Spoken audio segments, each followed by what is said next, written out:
The Oakley Radar family started in 2005 with a new addition in 2015 called the Radar EV Path. Let's break down everything that you need to know about this frame. So first, let's talk about the design and the frame. Obviously, with most of Oakley's frames, you have this lightweight O-matted material and the unibotanian ear socks, which keeps things grippy, and they actually grip more as you sweat. Now, you're gonna see these on a lot of other Oakley designs, especially shield designs, commonly seen on the Flak 2.0. Now, something pretty common about these frames is they can feel oversized, especially on smaller heads. Now, these were actually designed with cyclists in mind, and Oakley actually partnered with some cyclists to get feedback and to iterate on this product. Alongside a shield style lens, you're gonna get a lot of features, like obviously the wraparound of your peripheral, and you're gonna get some ventilation on the top here, and that prevents fogging.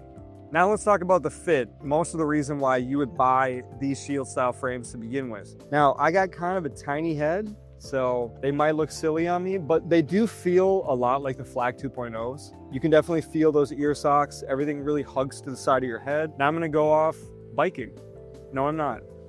I don't bike. These are gonna retail you about $244 with the Oakley Prizm lenses in them. Is that something I recommend? Well, I'm not a cyclist, so what I can say is I've used the Flak 2.0, and the Flak 2.0 is really great for running, everyday sports. This is definitely gonna be a premium opposed to the Flak 2.0. So who is this really for? Ultimately, if you're gonna be doing long, extreme sports, like you're out cycling, you're doing extended runs, maybe a marathon, you probably want something like this that's a little more heavy duty, but also lightweight on your face. If you're gonna be doing some light, quick runs, be light on your feet, I think the Flak 2.0 will probably be a good option for you. And then something that you may not know is that this has been a long time coming. For those you don't know, what we do, we make custom cut replacement lenses for any name brand frame. We actually just got this puppy earlier this year, and it custom cuts lens replacements, and we can now do the Oakley Radar EV Path. So if you have this frame, some other shield frames, we can do them at fuselenses.com.